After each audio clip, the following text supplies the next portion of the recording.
తాకట్లో ఉన్న మీ బంగారాన్ని విడిపించి ఆ రోజు ఆన్లైన్ రేటుకి కొంటాం. Sharma gold company. శ్రీమాత్రే నమః. శ్రీ గురుభ్యో నమః. జ్ఞానినాంనపి చేతాంసి దేవీ భగవతీ హిసా బలాయ కృష్యమోహాయ మహామాయా ప్రయశ్చతి. గురుబ్రహ్మ గురుర్విష్ణు గురుదేవో మహేశ్వరః గురుర్సాక్షాత్ పరబ్రహ్మ తస్మై శ్రీ గురవే నమః. ఈ సంవత్సరము విశ్వవసునామ సంవత్సరము. ఈ సంవత్సరంలో గోచార ఫలితాలు ఎలా ఉన్నాయి, రాబోయేటటువంటి ఈ విశ్వవసునామ సంవత్సరంలో ప్రతి ఒక్కరి యొక్క గోచార ఫలితాలు, వాళ్ళ యొక్క రాసుల యొక్క వివరాలు ఏ రకంగా ఉంటున్నాయి, లాభ నష్టాలేంటి, సుఖదుఖాలేంటి, అదృష్ట యోగాలేంటి, మీ జాతకంలో గోచార ఫలితాలు అనేటటువంటి ప్రభావాలు ఏ రకంగా మీ మీద ఇంపాక్ట్ చూపిస్తున్నాయి అనేటటువంటి అన్ని విషయాలు ఈ రోజున మనం తెలుసుకుందాము. ఎందుకంటే ప్రతి సంవత్సరము ఉగాది రోజున మనకేంటి అంటే గురువు యొక్క గ్రహము, శని గ్రహము యొక్క ప్రభావము, తీవ్రమైనటువంటి ప్రభావం మనిషి మీద పడేటటువంటి లక్షణాలు ఎక్కువగా ఉంటూ ఉంటాయి. కనుక ఈ సంవత్సరము గురువు మరియు శని రెండు గ్రహాల యొక్క మార్పు జరుగుతూ ఉంటుంది. కనుక ఈ సంవత్సరము 13వ తారీఖు 5వ నెల 2025వ తారీఖు రోజున గురువు మిథునంలోకి, అలాగే ఈ యొక్క 29వ తారీఖు రోజున శని మీనంలోకి అడుగుపెట్టేటటువంటి సమయం. కనుక ఈ యొక్క ద్వాదశ రాశులలో ఏ ఒక్క గ్రహం మార్పు చెందినా కూడా దాని యొక్క ప్రభావం ద్వాదశ రాశులు 12 రాశుల మీద ప్రభావం అనేటటువంటిది సూచిస్తూ ఉంటుంది. కనుక ఈ సంవత్సరం గోచార ఫలితాలు ఎలా ఉన్నాయి, ఈ సంవత్సరం అంతా కూడా మీకు దేని మీద లాభదాయకంగా ఉంటుంది, వృత్తి వ్యాపార రంగాలలో ఎలాగా ఉంటుంది, అలాగే సినిమా రంగం వాళ్లకు, రాజకీయ రంగం వాళ్లకు ఏ రకంగా ఉంటుందో ఒక్కసారి మనం గోచార ఫలితాలలో తెలుసుకుందాము. అయితే ప్రతి ఒక్కరూ కూడా రెండు విషయాలు చాలా మట్టుకు ఆలోచన చేసుకోవాలి. ఎందుకంటే జన్మజాతక ఫలితాలు ఒక రకంగా సూచిస్తూ ఉంటాయి, గోచార ఫలితాలు ఇంకో రకంగా సూచిస్తూ ఉంటాయి. జన్మజాతక ఫలితాలు వ్యక్తిగత జాతకాన్ని బట్టి నిర్దేశించడం జరుగుతూ ఉంటుంది. గోచార ఫలితాలు తమ యొక్క రాశిని బట్టి నిర్దేశించడం జరుగుతుంది. కనుక ఈ రెండూ కూడా అర్థం చేసుకోవాలి. జన్మజాతక ఫలితాలు వేరే, గోచార ఫలితాలు వేరే. ఈ రెండు రకాలైనటువంటి ఫలితాలు మీ జీవితం మీద తప్పకుండా ప్రభావితం చేస్తూ ఉంటాయి, సూచిస్తూ ఉంటాయి. కనుక అందరూ కూడా గుర్తుంచుకొని ఇప్పుడు నేను చెప్పేటటువంటిది గోచార ఫలితాలు.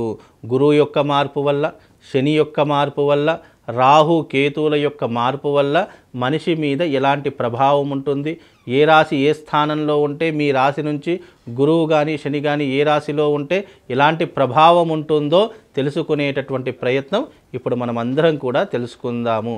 ఇక తదుపరి రాశి మిథున రాశి. మరి ఈ సంవత్సరం మిథున రాశి వారికి ఎలా ఉండబోతుంది? ఈ విశ్వవసునామ సంవత్సరంలో మిథున రాశి వారి యొక్క గ్రహ సంచారం ఏ రకంగా ఉంటుందో ఇప్పుడు మనం తెలుసుకుందాం. ముఖ్యంగా ఈ సంవత్సరము చాలా బ్యాడ్ పొజిషన్లో ఉన్నటువంటి రాశి మిథున రాశి. అంటే అధమమైనటువంటి ఫలితాలు ఈ సంవత్సరం మిథున రాశి వారికి కలగబోతున్నాయి. ఎందుకంటే ఈ సంవత్సరం మిథున రాశి వారికి జన్మస్థానంలో గురు సంచారము, అలాగే 10వ స్థానంలో శని సంచారము, 10వ స్థానంలో రాహు సంచారము, కేతువు 4వ స్థానంలో కేతు సంచారము, ఇవన్నీ కూడా సంభవించినటువంటి కారణము చేత ఇవన్నీ కూడా దారిద్ర్యానికి సంకేతాలుగా ఉన్నటువంటి స్థానాలు. అలాగే ఆర్థిక వ్యవహారాదులకు, చిక్కులు చికాకులకు ఈ యొక్క రాశులు ఈ సంవత్సరము మిథున రాశి వారు చాలా తీవ్రమైనటువంటి ఇబ్బందులు అనుభవించేటటువంటి పరిస్థితులు, పరిణామాలు ఏర్పడుతూ ఉంటాయి. ముఖ్యంగా గురువు జన్మస్థానంలో ఉన్నటువంటి కారణం చేత ఎలాంటి పరిణామాలు ఉంటాయి ఒకసారి తెలుసుకుందాం. ఎందుకంటే ముఖ్యంగా గురువు జన్మస్థానంలో ఉన్నటువంటి కారణము చేత స్థానచలనము అంటే ఒక ఊరి నుండి ఇంకో ఊరికి ప్రయాణం చేయడము, ట్రాన్స్ఫర్స్ జరగడము, లేదా ఉద్యోగంలో మార్పులు చేర్పులు జరగడము, ఉద్యోగంలో ట్రాన్స్ఫర్ ద్వారా మార్పు చెందడము, ఇవి ఎక్కువగా జరుగుతూ ఉంటాయి. స్థానచలనం కలుగుతూ ఉంటుంది. అందులోనూ ఈ సంవత్సరము ముఖ్యంగా వర్జము దుర్ముహూర్తములు అనేటటువంటి పట్టించుకోకుండా అనవసరమైనటువంటి ప్రయాణాలు ఎక్కువగా చేస్తూ ఉంటారు. కాలంతో సంబంధం లేదు, సమయంతో సంబంధం లేదు, వ్యర్థ ప్రయాణాలు కానివ్వండి, అదే రకంగా అకాలమైనటువంటి ప్రయాణాలు ఎక్కువగా చేస్తూ ఉంటారు. అదే రకంగా మనశ్శాంతి కరువైపోతుంది. డబ్బు ఎంత సంపాదించినా, ఎన్ని రకాలైనటువంటి లగ్జరీస్ ఉన్నా కానీ మనశ్శాంతి అనేటటువంటిది లేకుండా ఉంటుంది.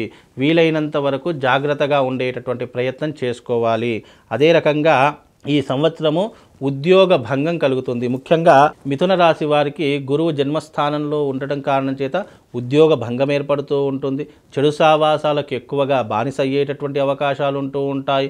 ముఖ్యంగా వీళ్ళకి ఏంటి అని అంటే గనక చెడు సంబంధాలు కానివ్వండి, చెడు స్నేహితులతో సాన్నిధ్యం ఏర్పడడం కానీ ఎక్కువగా జరుగుతుంది. కనుక డబ్బు విషయంలో కానీ, ఆర్థికపరమైనటువంటి లావాదేవీల విషయంలో కానీ కాస్త జాగ్రత్తగా ఉండేటటువంటి ప్రయత్నాన్ని అలవర్చుకోండి. అదే రకంగా ముఖ్యంగా వీళ్ళకి ఏంటి అని అంటే గనక శని ముఖ్యంగా 10వ స్థానంలో సంచరిస్తున్నాడు. శని 10వ స్థానంలో సంచరించినటువంటి కారణము చేత ముఖ్యంగా వీళ్ళకి ఏంటి అని అంటే గనక అకాలమైనటువంటి భోజనాలు చేయడము, వేళ తప్పిన భోజనం చేయడము, కంటి నిండా నిద్ర లేకపోవడము, చేసే వృత్తి వ్యాపారాదులలో ఇబ్బందులు ఏర్పడము, డబ్బు కొరత ఏర్పడము, ఇలాంటివి ఎక్కువగా జరిగేటటువంటి అవకాశాలు ఉంటూ ఉంటాయి. బంధుమిత్రులతో వైరం ఏర్పడుతూ ఉంటుంది, స్వజనులతో వైరం ఏర్పడుతూ ఉంటుంది. తన మన అనే భేదము లేకుండా ఎవరిని పడితే వాళ్ళని ఇష్టం వచ్చినట్టుగా మాట్లాడేటటువంటి ప్రవర్తన ఏర్పడుతూ ఉంటుంది. కనుక వీలైనంత వరకు ఈ యొక్క మిథున రాశి వారు చాలా జాగ్రత్తగా ఉండే ప్రయత్నం చేసుకోవాలి. ఉద్యోగంలో కానీ, స్థానచలనంలో కానీ, లేదా ఆర్థికపరమైనటువంటి విషయంలో కానీ మీరందరూ కూడా 1కి 10 సార్లు ఆలోచన చేసి నిర్ణయం తీసుకోవాల్సినటువంటి పరిస్థితులు ఏర్పడతాయి. కాబట్టి కాస్త జాగ్రత్తగా ఉండేటటువంటి పరిస్థితులు ఏర్పరచుకోండి. అదే రకంగా రాహు కూడా 10వ స్థానంలో ఉన్నాడు. రాహు 10వ స్థానంలో ఉన్నటువంటి కారణం చేత ఏమవుతుంది అని అంటే గనక ముఖ్యంగా వీళ్లకు స్వజనులతో వైరం ఏర్పడడంతో పాటు చెడు సావాసాలు ఎక్కువగా చేస్తూ ఉంటారు. స్త్రీ సాన్నిధ్యాన్ని ఎక్కువగా కోరుకుంటూ ఉంటారు. బంధుమిత్రులతో వైరం ఏర్పడుతూ ఉంటుంది. భార్యతో దూరంగా ఉండేటటువంటి పరిస్థితులు పరిణామాలు ఏర్పడుతూ ఉంటాయి. కుటుంబాన్ని పట్టించుకోకుండా ఉంటూ ఉంటారు. ఎంత డబ్బు సంపాదించినా కుటుంబానికి 1 రూపాయి కూడా ఖర్చు పెట్టరు. అవన్నీ కూడా స్నేహితులకు కానీ, బంధువులకు కానీ, లేదు అనంటే గనక వేరే ఇతర స్త్రీలకు కానీ వినియోగించడమే జరుగుతుంది తప్ప వాళ్లకు సరైనటువంటి కుటుంబ సఖ్యత అనేటటువంటిది ఏర్పడదు. కనుక వీలైనంత వరకు ఈ మిథున రాశి వారు జాగ్రత్తగా ఉండాలి. ఈ సంవత్సరం కాస్త గడ్డు కాలమే అని చెప్పుకోవచ్చు. అలాంటి దానికోసమే ఎంతో కొంత ఉపశమనం కావాలి. ఇలాంటివి మా జీవితంలో జరగకూడదు అని అనుకుంటే గనక తప్పకుండా ఈ సంవత్సరము మార్చి 29వ తారీఖు రోజున శనివారం రోజున బాసర క్షేత్రం నందు గంగా తీరం నందు గంగా ఒడ్డునందు అరిష్ట నివారణ తంత్రయాగం చేయిస్తున్నాను. కాబట్టి వీలైతే మీరందరూ కూడా ఎవరైతే మిథున రాశి వారు ఈ యొక్క వీడియో చూస్తున్నారో తప్పకుండా వాళ్ళందరూ కూడా వచ్చి మీరు ఈ యొక్క అరిష్ట నివారణ తంత్ర యాగం చేయించుకోండి. చేయించుకున్న ప్రతి ఒక్కరికి కూడా ఒక శివశక్తి స్ఫటికలింగం ఇస్తాను. అలాగే ఆ రోజున అవభృత స్నానము, సంపూర్ణమైనటువంటి సూర్యగ్రహణం ఏర్పడినటువంటి కారణము చేత ఆ రోజున గంగా తీరంలో మంత్రజపము, హోమాది క్రతువులు, అవభృత స్నానము ఇవన్నీ కూడా మీ ద్వారా చేయడం జరుగుతుంది. కనుక ఎవరైతే మిథున రాశి వారు ఉన్నారో వాళ్ళందరూ వచ్చి అరిష్ట నివారణ తంత్ర యాగం చేయించుకోండి. ఈ సంవత్సరము శుభము లాభం చేకూరాలని కోరుకుంటూ మిథున రాశి వారి యొక్క గోచార ఫలితాలు ఈ రకంగా ఉన్నాయి.